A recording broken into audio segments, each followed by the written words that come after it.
originale.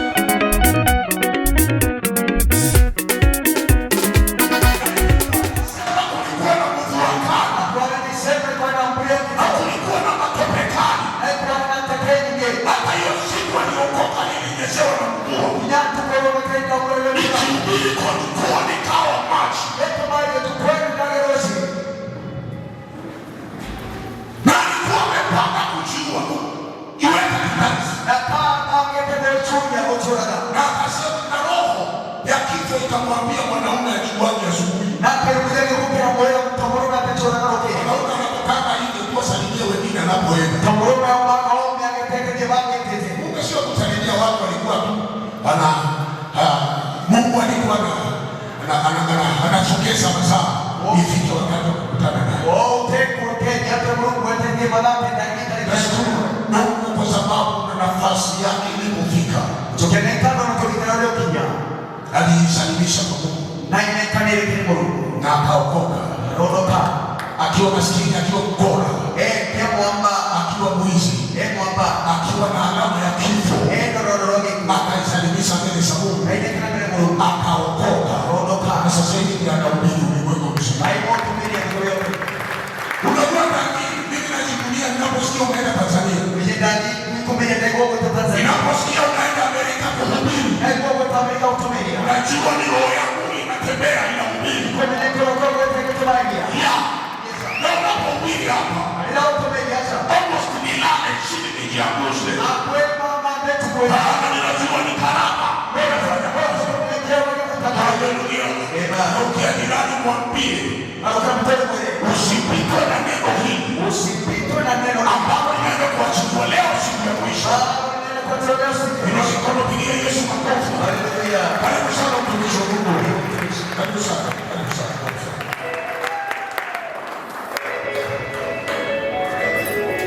Haleluya. Haleluya. Bwana Yesu asifiwe.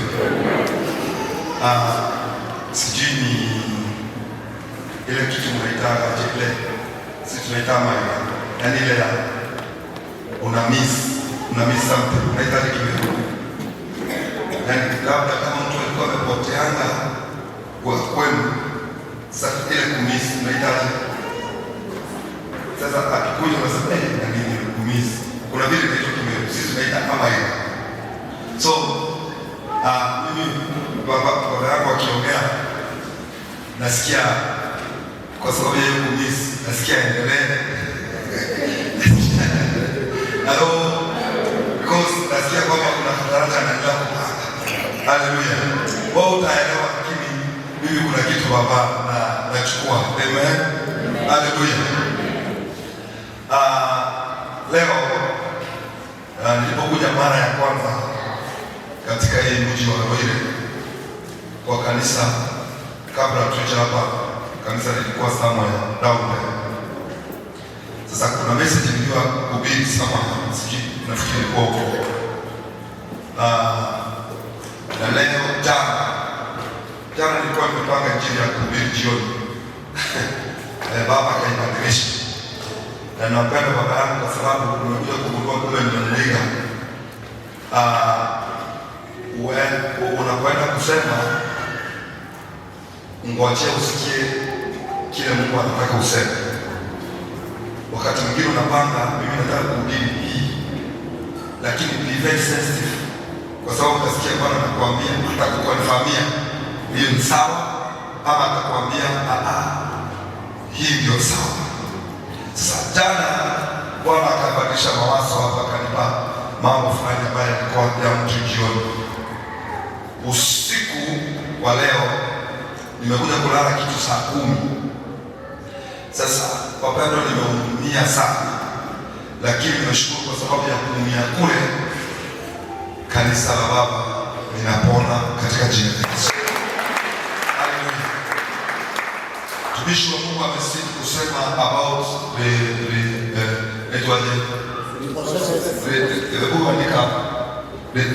kuchukua, kunyakua sehemu zetu, kuziwe na limitation.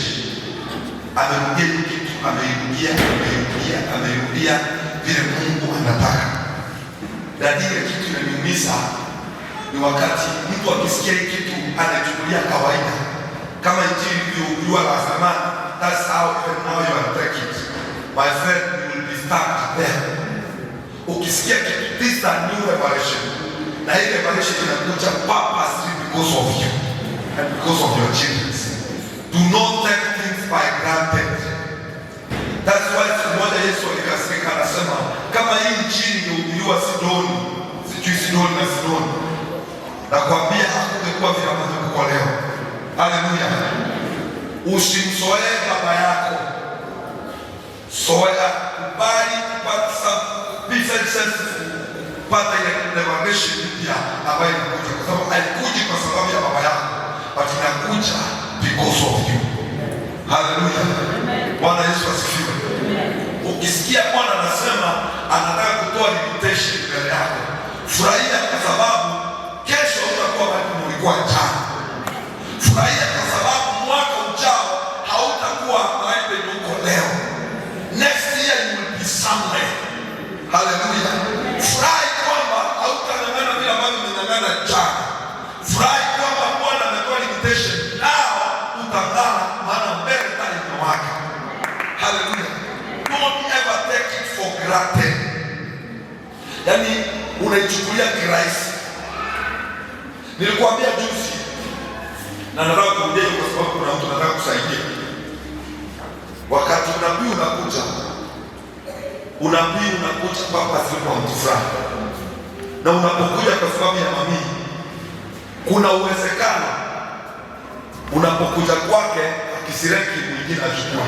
Kuna uwezekano kulingana na maandiko. Bwana Yesu asifiwe. Kuna uwezekano Bwana anasema leo nitachimba kisima hapa, kwa sababu yule mwenye nitachimbia kisima haelewi. Hiyo kisima inaweza kosa kuchimbwa hapo nikachimba pale, lakini kwa kweli unabii lazima utimie. Bwana Yesu asifiwe. Unanielewa? Unanielewa? Hii nchi tunaifurahia leo haikuwa yetu, lakini kwa wale ambao ilikuwa yao walikataa. Biblia inasema kwa sababu walikataa, basi kupata haki sisi tuliokuwa karibu kuipokea tukachukua. Haleluya.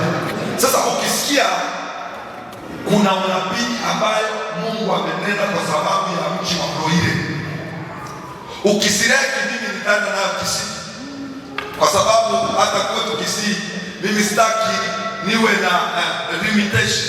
Mimi nataka pia nipasue mipaka. Somebody will come from Burundi aenda kupasua mipaka kwa kubaki jinsi yenye huku hivyo.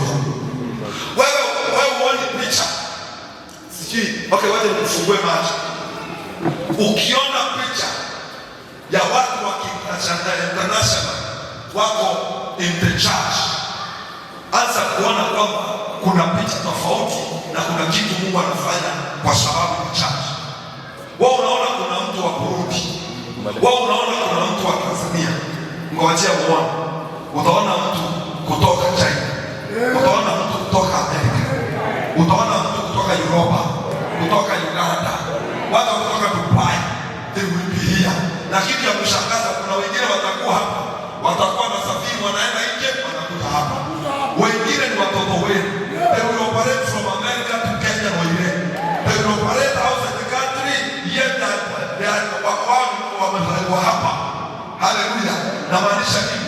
Haya madhabahu yataongea hapa, haya madhabahu yataongea Amerika, haya madhabahu yataongea Burundi, haya madhabahu yataongea Tanzania.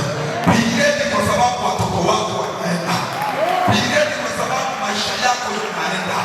Pigeni kwa sababu taa yako imewaka. No more limitation. Imefika wakati pasua mipaka. Enda mbele. Bwana anahakikisha. Pigia Yesu makofi mazuri. Bwana nieleze kile kilichokufanya ukaja huku wakati ule, yote ya mbinguni ukayaona siyo kitu, ukaja ishi na viumbe vyako. Hebu nieleze kwa sauti ya upole, akili zangu Bwana ni fupi, rudia kama vile kwa mtoto, nisisahau hata kidogo.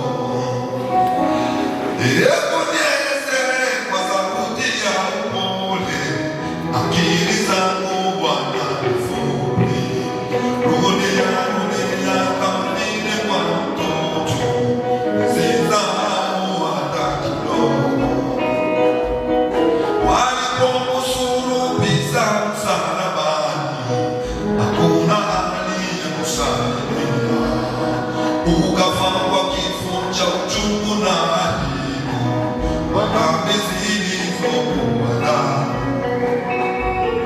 Walipokusulubisha msalabani, hakuna aliyekusaidia.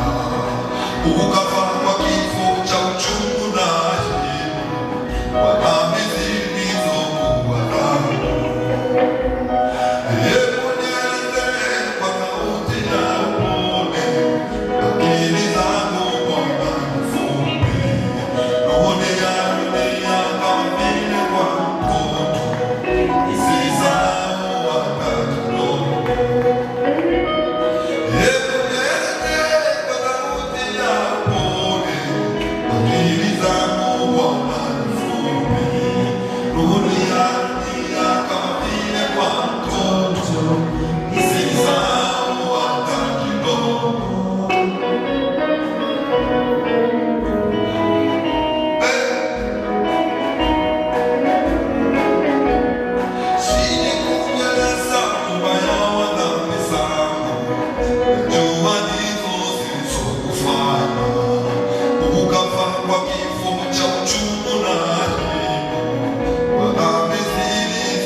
Na tachukua dakika kama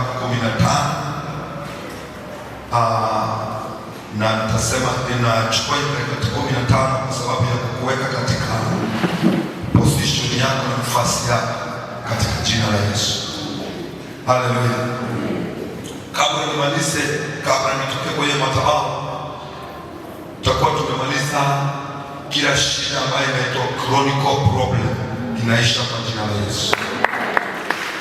Kabla nishuke kwenye madhabahu, kitu inaitwa magonjwa ya chronic inaisha kwa jina la Yesu. Yale maneno yanaendaga ya kujirudia yanaisha leo, utayaona tena katika jina la Yesu. Haleluya.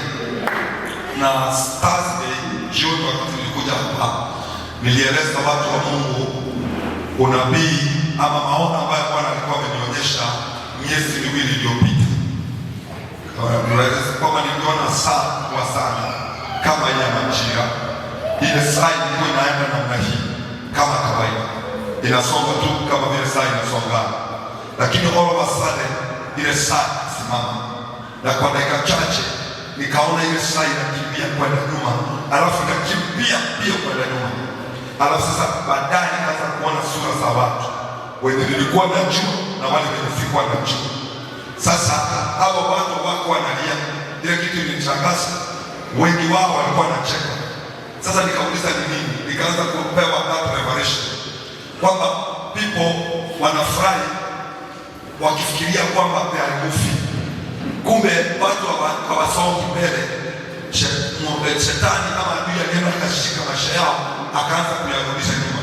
So ile saa ni watu wanarudishwa katika majira basi yao. So people were like this. Sasa wanacheka kwa wanafikiria kwa mawazo yao, wanafikiria wanaenda pio, kumbe hawaendi, wanaenda namna hii. Alafu nikaona mwingine wako hapa hivi aende asongi ako yuko hapa na anafikiria anaenda. Bwana akaniambia hayo mambo yako kwa watoto wangu, they are not moving, na wengine wanarudishwa nyuma. Wakati nilienda kulala baada ya kesha, ndio nikaanza kuona that revelation zaidi ya yote. Nikaanza kuona vile watu wale wakiwa wamelala wanaanza kuota, ili ujue huyo mtu asonge, anaanza kuota mambo yaliyopita kule nyuma. Anaanza kuona yeye ni mwanafunzi, anaanza kuona amevaa uniform, anaanza kuona anacheza michezo ya watoto, anaanza kuona vitu ambavyo ni za utoto. That's why ndoa yako isonge kila siku. Wewe ukipiga miaka 5 unaanza step 1, ukipiga miaka 3 unaanza step 1, hautawahi songa huko hapo tu. Wengine mliolewa nao wamesonga, wako na mafamilia wamecheza, you are still there step 1. Bwana akaniambia hiyo inaisha kwa jina la Yesu Kristo, kwa watoto wa Mungu wanaisikia na kuangalia haya. Sasa leo nitakushtua. Wakati nilikuja hapa Bwana akaninenea nisumuze kuhusu msamaha. Sasa usikukuja leo yale mambo kwa sababu ya muda, utanielewa tu nitumie shortcut.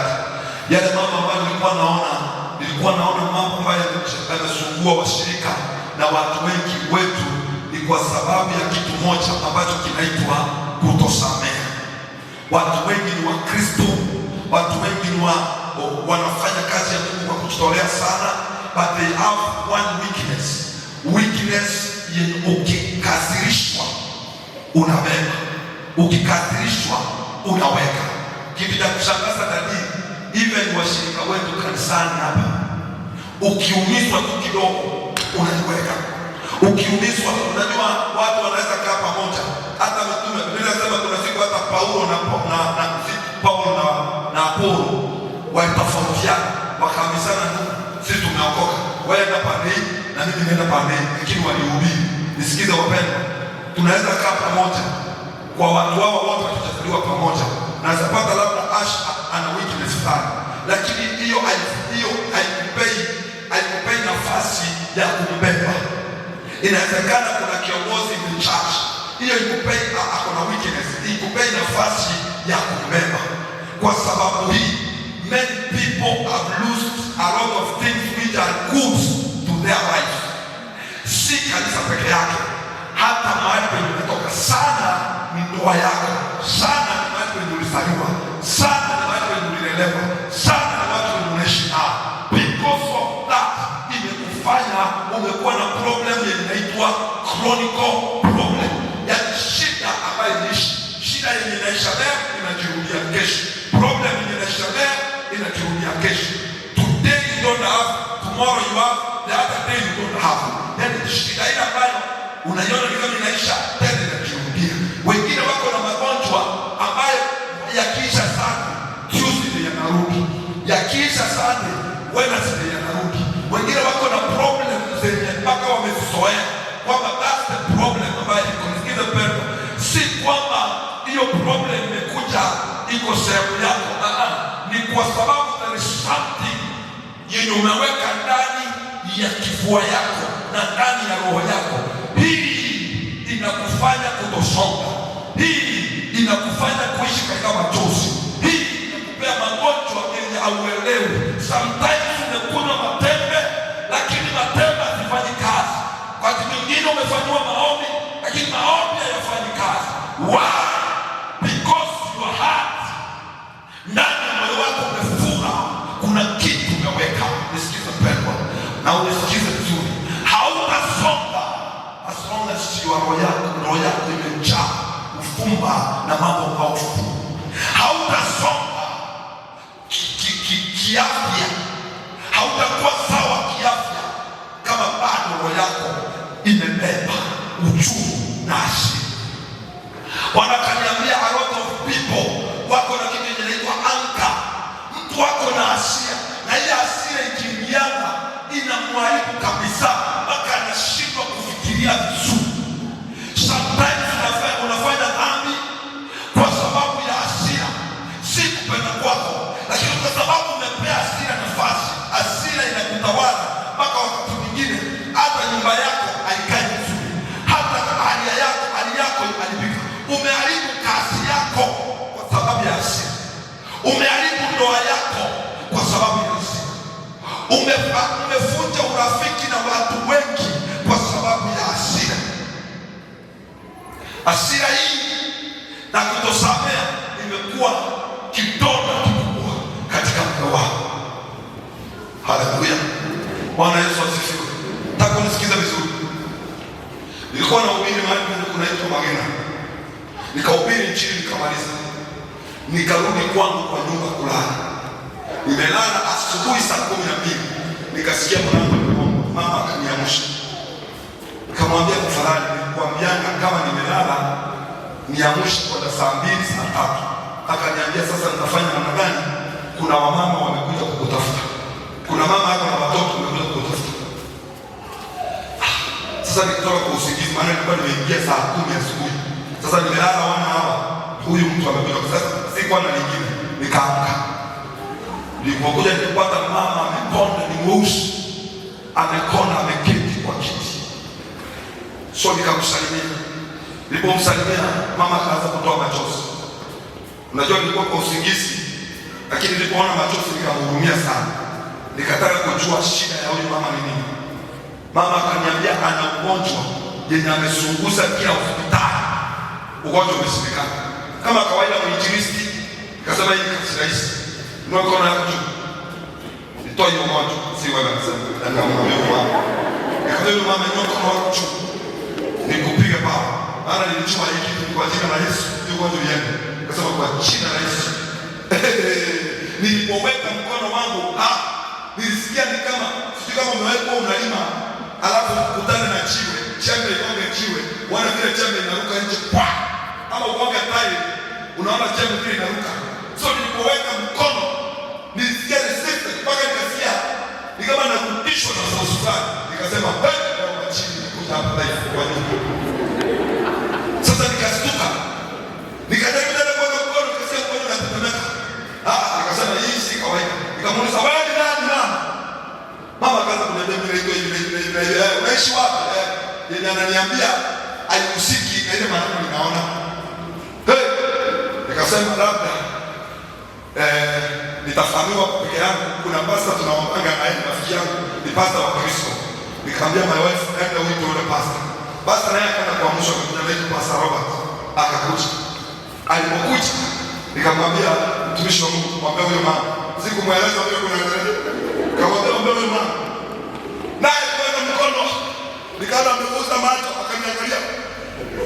Nikamwambia, nikajua hata yeye ameishi. Nikamwambia, nikamfanyia jicho. Hata mimi nisikia hivyo. So kuwekea mama mkono ikashika. Sasa yule mtumishi wa Mungu, kuna vile Mungu amemsaidia, ako na hekima fulani. So tukakaa chini, tunaanza pole pole.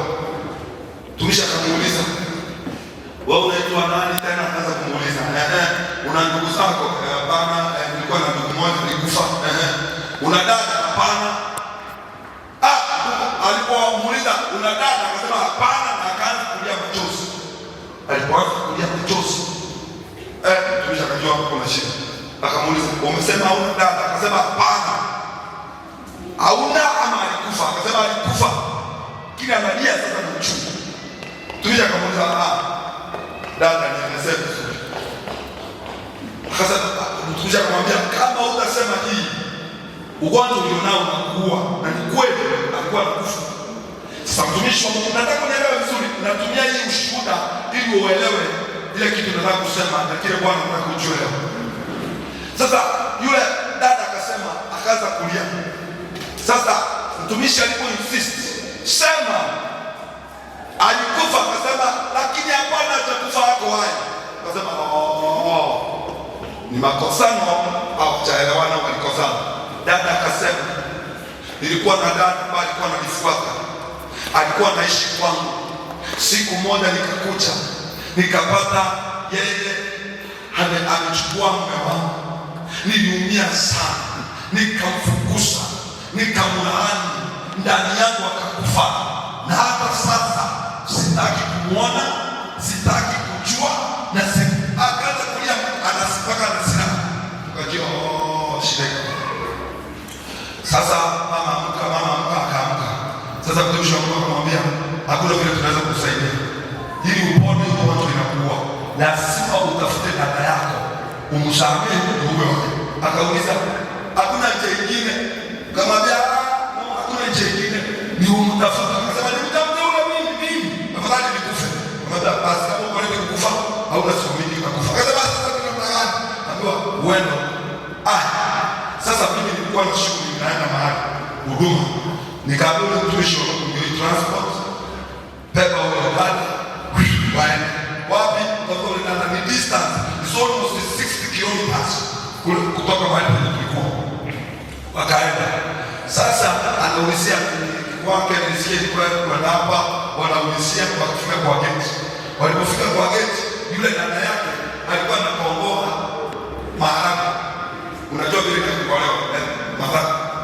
Sasa kuangalia kwa gate papa akaona pastor ameingia kwa gate. Kuangalia nyuma yake akaona dada yake aliweka ile miti chini, akaanza kukimbia kwenda kwa gate.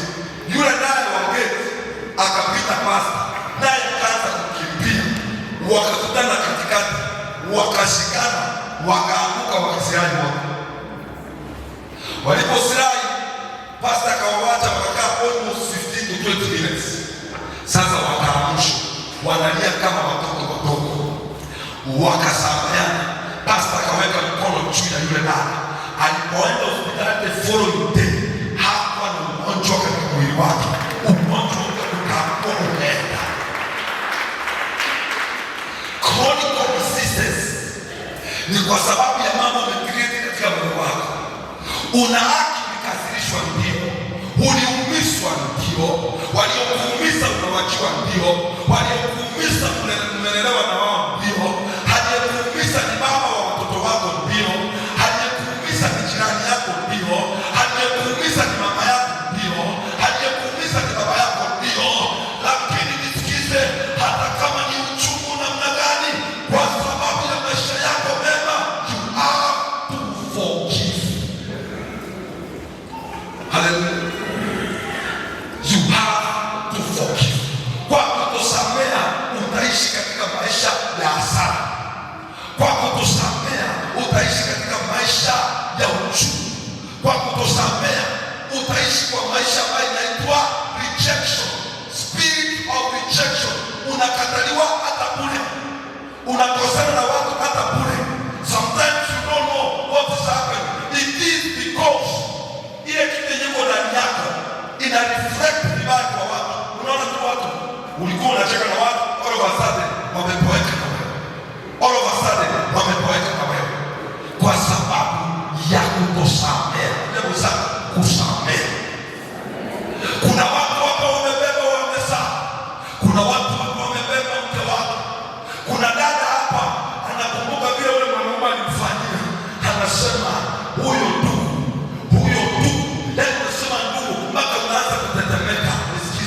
You have to release that person for your better tomorrow.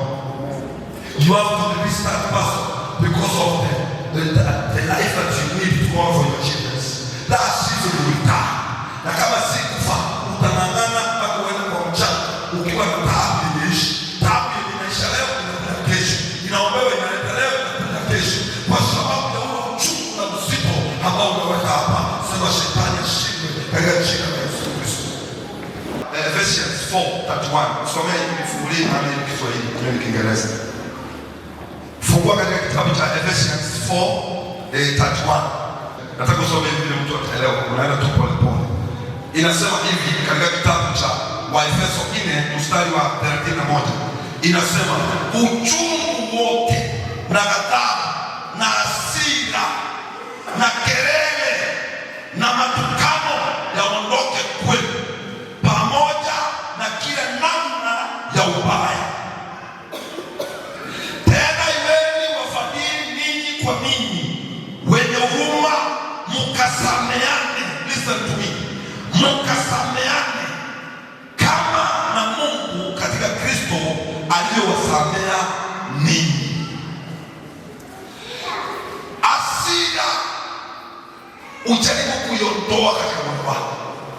Hasira unapokuwa nayo inakuongoza kutukanana haraka. Unapokuwa na hasira inakuongoza kupiga kelele haraka. Nimesema kwa sababu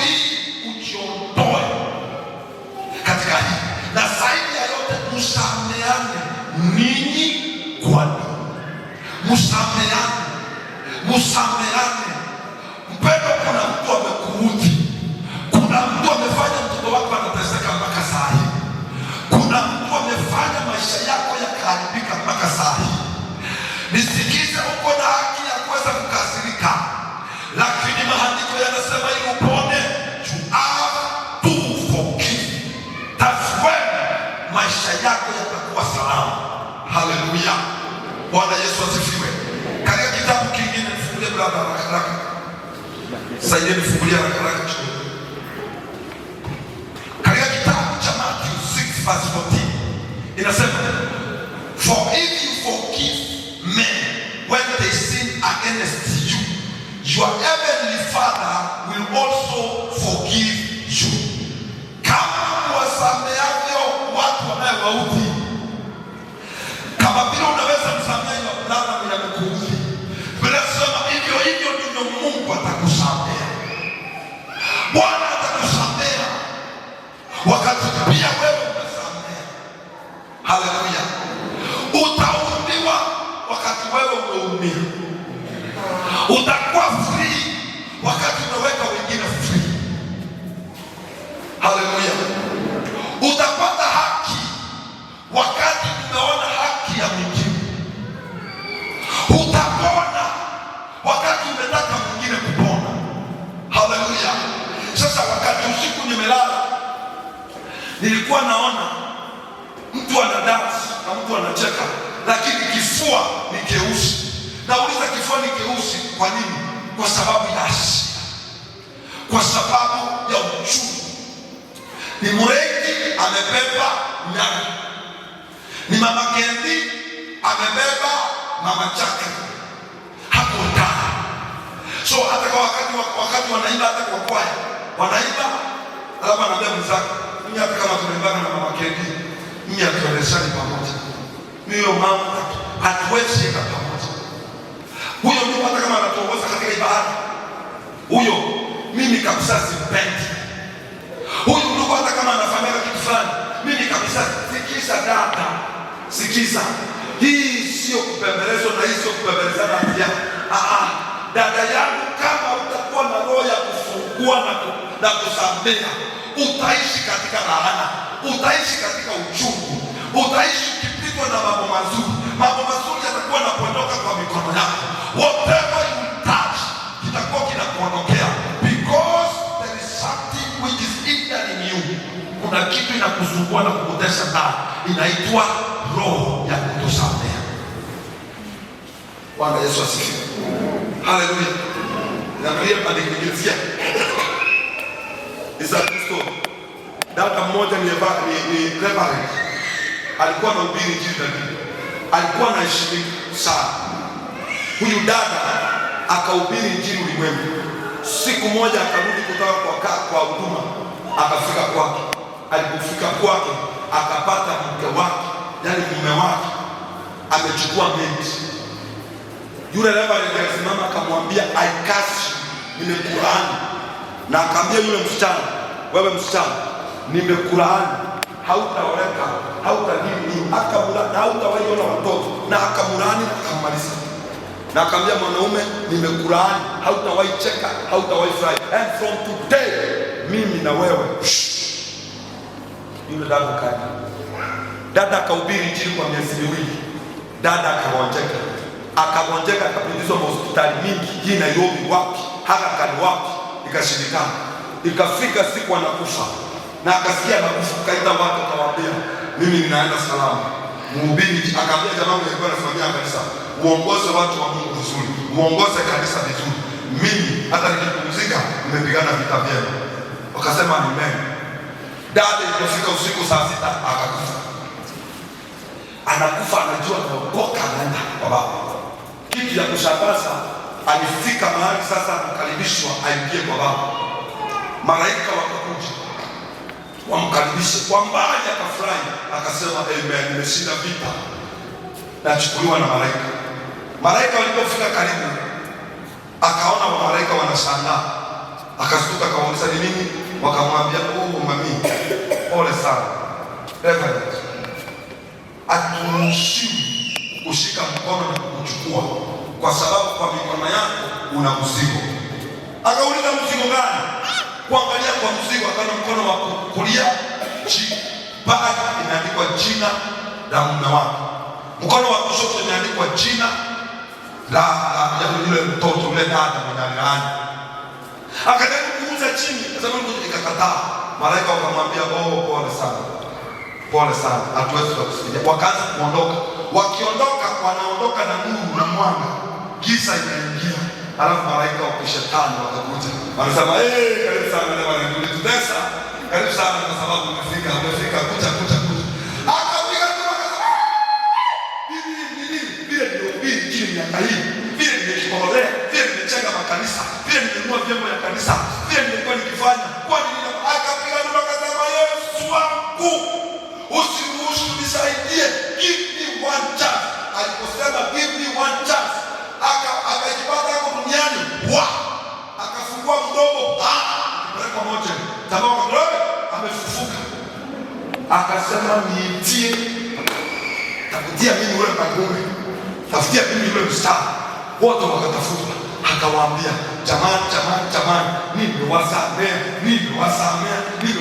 Nimezuia kuingia mbinguni. Ninawasamea. Dada akapewa chance. Akahubiri miaka 3, alikufa asilia. Hello? Bwana Yesu asifiwe. You think you have a right? Kwa sababu unaanganya pesa, una right ya kumchukia? No. Aliyekunyang'anya zilizoenda si zako. Mungu atakupea zilizo msaada. Alienda na kitu fulani yenye ilikuwa yako. Lakini kwa sababu alifaulu kuwa na nani, yeye alienda na shida yako. God will give you yours. Walikunyang'anya shamba. Hiyo shamba ilienda sawa. Kama iliwezekana ikaenda ni sawa. Mungu atakupea shamba ile lako. Forgive them because of their good things from God. Samea. Wacha chuki, wacha uchungu. Bwana atakuwezesha. Bwana atatoa ugonjwa ulioko kwa mwili wako. Bwana atatoa chronic problem ulioko kwako.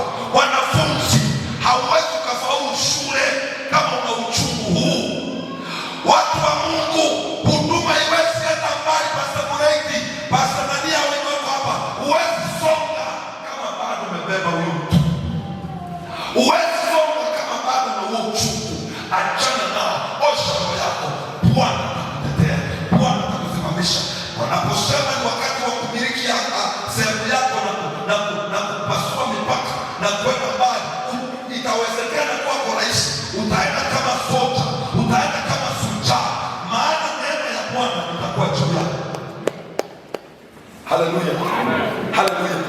Hata Mungu akitumana malaika sahihi akusaidia na umebeba mzigo, atakusaidiaje? Hata baba atoa unabii sahihi wenye ni wako na umebeba mzigo, huo unabii utakusaidia. Mungu sahihi akitumana aseme, Remi, nafanya kupeleka mahali fulani, nataka biashara yako ianze kuanza kufanya nchi ulimwengu, na umebeba vitu hapa, huyo mandugu unapita kusaidia. How many malaika atakusaidiaje? My brother, my sister, you have to be clean. Lazima uwe sawa na mambo haya mazuri yanafanyika kwako. Ukisamea leo, hiyo ugonjwa inaisha sana. Ukisamea leo, hiyo kazi yako ipone leo. Ukisamea leo, utakuwa mwepesi leo. Utakuwa salama leo. Piga Yesu makofi mazuri. Matthew, nimesoma hivi. Mathayo 6:14. For if you forgive men when they sin against you, your heavenly Father will also forgive you. Fungulia maandiko mengine ya Mark 11:25 nasema, and when you start praying, sikia hii, namalizia hapa hizo zingine utaandika katika kusoma nyumbani.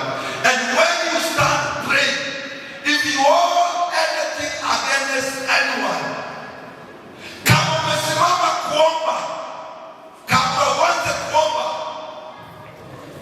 na umebeba kitu kwa sababu ya ndugu yako, maandiko yanasema forgive him so that your Father in heaven may forgive you your sins. Kabla uanze kuomba, kama kuna mtu umebeba, malizana na hiyo kwanza. Ndio ukiomba Bwana atasikia maombi na Bwana atakufanyia vile unataka. Hallelujah. I mean, hata ukiomba maombi ya fasting ya 21 days hapa kanisani na uko na grudge na mtu, hayo maombi yatakuwa kazi bure. Haleluya. Hata ukikuja hapa utoi mabati yote ya kanisa, useme mimi nimetoa mabati yote ya kanisa ya kuchenga, na uko na kitu ndani, hiyo kitu itakusuilia kupokea baraka zako. Biblia inasema and when you start praying, unaposimama kuomba, chioshe kwanza, safisha kwanza. Kuna maandiko ni vile sina time, I think kitabu ya Isaya, kama si Isaya kitabu inasema kuwasamea watu, kama watu wenu wanalia machozi, hata mkiomba Mungu hawezi sikia maombi yako. Kwanza kama uko sawa, watengeneze watu wa kwenu wawe sawa kwanza, yaani muwe clear na wao. Ukiomba hapa Mungu atakutetea. Bwana Yesu asifiwe. My sister, tunaumizwa kila siku. Watu wenye wanatuumiza si watu wengine, ni watu wenye tunakaa na wao. Wengine walitusaa. Mwingine ni mwanaume mwenye alikwambia I do love you, you are my everything, akakutoa na msichana wako kwa shule na ukamkuamilia ukasema this is the right man. At the end of the day that man amekudisappoint ile vibaya, amekuacha unakaa kama mjinga kwa barabara, unaonekana kama mama mzee kwa barabara. Una haki ya kukasirika, lakini hii mambo yawe sawa kesho, msamehe. Toa huyo mtu picha kwa kichwa yako, angalia msalaba. Bwana atakupea maisha yenye haukuwahi hata yafikiria. Haleluya. Kuna watu walionyang'anya shamba, kuna watu waliua mama yako, kuna watu waliua baba yako. Nilikuwa nasoma article nyingine juzi, mtoto mmoja aliona watoto wazazi wake wakiwawa Burundi, wakawawa wote, na anaona watu vile wanawaua watu wake. Alipokuja kuambiwa kwamba unafaa kusamehe, alikuwa anawauliza, bado ninaona sura za watu walioua wazazi wangu wakiwakatakata namna hii, unaniambia nisamehe? Ile hatu kwa nasema siku ile alisamehe, alipata sponsor na aliko Burundi, saa hii yuko Amerika, na saa hii mtu mkubwa wa Amerika anafanya kazi. Kusamehe inafungua mlango sana. Kusamehe inatoa kifuri sana. Kusamehe inakupea breakthrough sana. Haleluya. Na malizia hivi, kusamehe inakuunganisha na baraka zenye utawahi fikiria. Inakuunganisha na watu ambao watakuwa msaada kwako. Inakuunganisha na ofisi ambayo itakuwa msaada kwako. Inakuunganisha, unapata favor. Unasema hivi, unapata favor everywhere because your heart is clean. Na watu kama hao wenye wako na roho safi, hata ukijaribu kumwekea maneno hayakamataki, hayakaangi, unamwekea maneno, all of a sudden ulipokuwa unaweka maneno kumbe kuna kitu ulisahau, kanajitokelezea, watu wanakuambia wewe ndio mbaya. Huyu mtu mwenye roho safi, hata ukimwekea maskani asimpati, because he has or she has a clean heart. Hallelujah. Utaendelea kwa biashara zako, osha moyo wako, osha moyo wako. Utaendelea kwa biashara yako, tengeneza moyo wako na mawazo yako. Shughuli zako zitafanikiwa namna gani? Be clean in your heart and your mind, and things will be good in your life. Hallelujah. Hallelujah. Pigia Yesu makofi kama umeelewa.